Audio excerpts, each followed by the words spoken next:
Olá, queridos do terceiro colegial. Na nossa última aula, nós vimos as leis de Ohm, que fala sobre os resistores, que são dispositivos elétricos que estão no circuito para que controlem a passagem de corrente elétrica.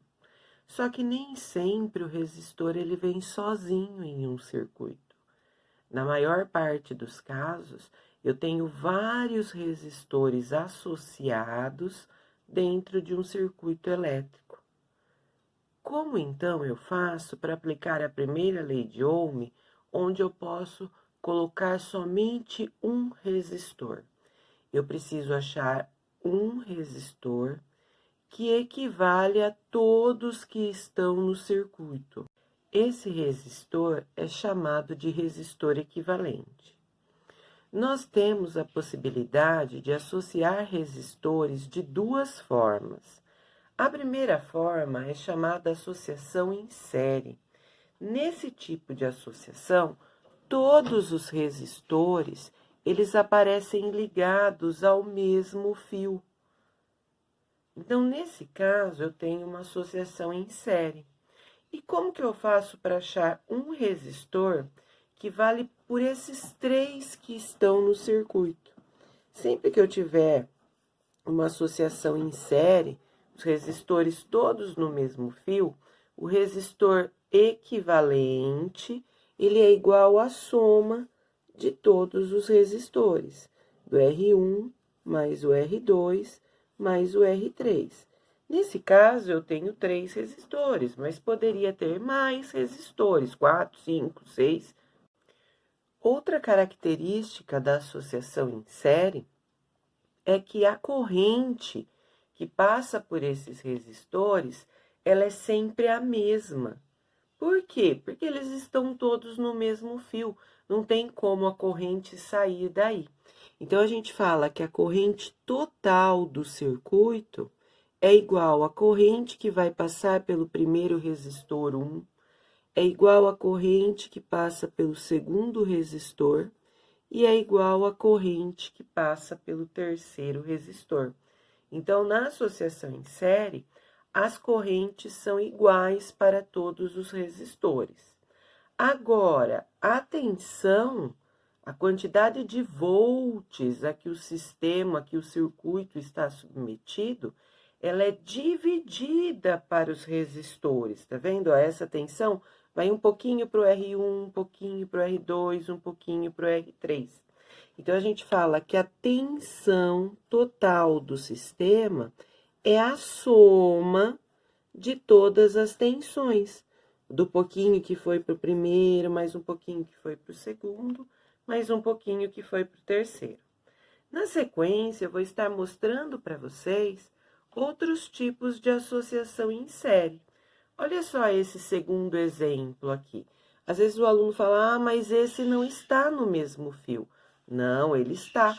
O fio foi somente dobrado, ó. Eu não tenho outro fio colocado aqui, é o mesmo fio, né? Não foi colocado um outro fio aí colocado junto a esse. Então, é uma associação em série, mesmo estando, né, dobrado. Olha outro exemplo aqui, em que o fio foi dobrado e eu continuo tendo uma associação em série. A outra forma de associar os resistores é chamada de associação em paralelo. Nessa associação, cada resistor tem o seu fio. Então, observe que eu tenho esse fio aqui, onde se encontra o resistor de 30 ohms, e esse outro fio, onde se encontra o resistor de 20 ohms. Então, cada um no seu fio. Nesse caso, a associação é chamada de associação em paralelo. E para essa associação, nós também temos que achar o resistor equivalente. Nesse caso, em que eu tenho apenas 2 resistores, olha, é o caso em que eu tenho apenas 2 resistores. Para achar a resistência equivalente, basta fazer uma regrinha. A resistência equivalente ela é igual ao produto pela soma. Como assim o produto? O produto é a multiplicação. Então, eu tenho o produto dos dois resistores, a multiplicação dos dois resistores, dividido pela soma dos dois resistores. Nesse caso aqui, eu teria que fazer 30 vezes 20, dividido por 30 mais 20. E dessa forma, eu teria o resultado do resistor equivalente. Uma outra informação importante da associação em paralelo. Na associação em paralelo, nós temos fios diferentes, mas para os resistores, mas cada fio está submetido a essa mesma tensão. Então, por exemplo, se eu tiver uma bateria de 12 volts, eu vou estar transmitindo 12 volts para esse resistor de 30 ohms e 12 volts para o resistor de 20 ohms. Então, uma característica da associação em paralelo é que a tensão ela deve ser a mesma para todos os resistores. Um exemplo é a nossa casa. Na nossa casa, vocês não têm lá, por exemplo, 110 volts para você ligar o seu computador, 110 volts para o chuveiro, 110 volts para o micro-ondas. Então, na nossa casa, todas as tomadas, e consequentemente os aparelhos que vão estar ligados nela, estão associados em paralelo. E a corrente? A corrente é dividida, fica um pouquinho para cada fio. Então, a gente fala que a corrente total da associação em paralelo, ela é a soma da corrente que passa pelo resistor 1 mais a corrente que passa no resistor 2. Para esse caso em que eu tenho só 2 resistores. Se eu tivesse mais, eu ia somando. Mais a corrente do resistor 3, mais a corrente do resistor 4, e assim por diante. Bom, eu disse que esse era um caso de associação em paralelo para somente 2 resistores. Mas nós podemos ter mais resistores, 3, 4, 5, e aí aquela regrinha do produto pela soma, ela não é mais válido, tá? Quando eu tenho 3 ou mais resistores associados em paralelo, dá uma olhada aqui, ó. Eu tenho um fio para esse resistor que vale 30, um fio para esse resistor que vale 20 e um fio para esse resistor que vale 60. Todos eles submetidos à mesma tensão, ó, que é 120 volts, mas com correntes diferentes. Como que eu faço, então, para achar a minha resistência equivalente? Aí, nós temos a seguinte formulinha. 1 sobre a resistência equivalente é igual a 1 sobre a primeira resistência, mais 1 sobre a segunda resistência, mais 1 sobre a terceira resistência, e assim por diante. Mais 1 sobre R4, mais 1 sobre R5, quantas resistências eu tiver. Então, só retomando, 3 ou mais resistores, nós vamos usar essa formulinha aqui. Agora, se eu tiver apenas 2 resistores, aí a gente usa a regrinha do produto pela soma para facilitar. Bom, vamos para a associação mista. A associação mista, ela não é uma nova forma de associação. Nós só temos 2 formas de associar, em série e em paralelo. O que acontece nos circuitos elétricos? Para que se chegue numa resistência desejada para aquele circuito elétrico, eles misturam. No mesmo circuito, eles podem colocar resistores associados em série e resistores associados em paralelo. E nesse caso, como a gente faz para estar achando a resistência equivalente? Então, vamos lá. Eu tenho esse primeiro exemplo, onde eu tenho aí uma tensão aplicada entre os pontos A e B. Tá? Essa resistência de 10, ela está associada com as demais,